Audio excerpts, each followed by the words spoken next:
Боз бала, келіп қалыпсың, сүйлөчү, деди ал мага. Зайра оору дейт, көргөнү келдим, деп шашып калдым. Тигини карасаң, жаш шабагыр. Эмитеден күйөөлүп жүрсөң, кийин кайда барасың? Бригадир өзүнүн куудул сөзүнө өзү жыргап күлдү. Беркилерди жылмайды. Мен уялып кыпкызыл болуп кеттим. Жетишет сенин дарыгер атаңдын көргөнү. Же сен да дубалап берем деп кемпирдин самынын алдап кеткен турасыңбы? Ал мени ачуулуу көзү менен карады. Кичине бала, ким менен бакылдашып жатасың? Деди ички үйдөн Зайранын чоң энеси. Жанакы самындын теңин алдап кеткен дарыгердин оолу келиптир. Мен кирерге тешик таппай ары бери кайсылдап турдум да жылт эшикке чыгып кеттим. Артыман жаш шабагыр, тигини карасаң, азыркы балдар ушундай деген шылдыңдар болду. Мырзабек атама эмне деп шыбыраганын, атам самындын айласын кандайча тапканын, анан ал самын кандайча энемдин колуна түшүп, кайра Зайралардыкына жеткиргенин мен эми толук түшүндүм.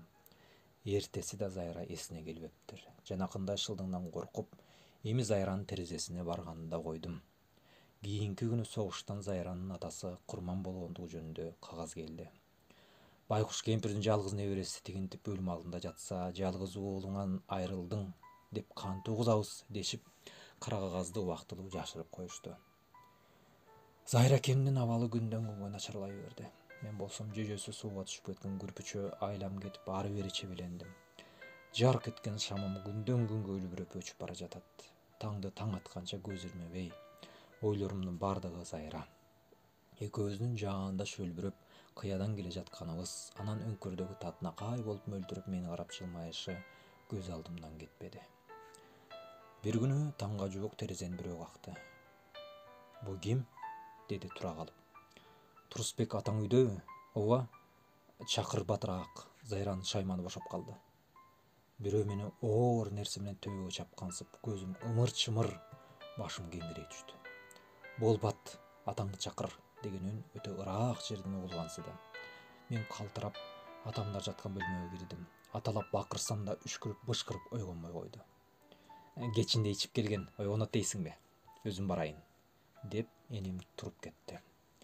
Энем таң атканда келип, байкуш кыз 2-3 жолу ары барып бери келди. Чарчап калса убалы атаңа калат, деп ыйламсырады. Мен түшүнбөй энеме жалдырадым. Бая күнү сууга барганда кичине тумоо болуп калса керек.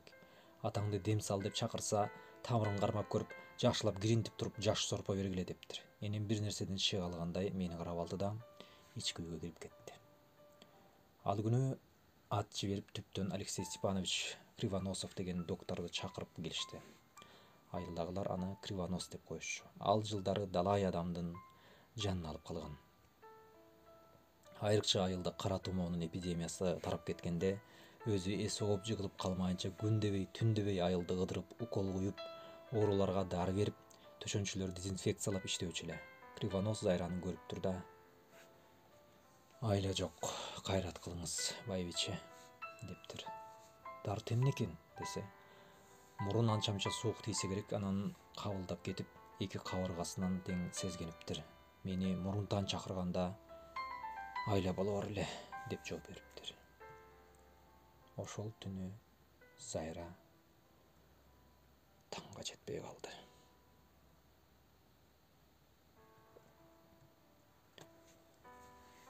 Мына болгон иш. Адамдын өмүрүндө бир гана сүйүү болушу мүмкүн. Зайра эке. Ал дайыма көз алдыма келет, күлүмсүрөйт. Кийинки жылдары анын өңү түсү туман баскансып, унутулуп баратат.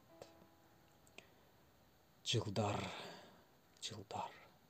Бирок жылмайганы, эки кичинекей алтын балыктай жылтылдаган сөйкөсү дайыма таптаана көз алдымда.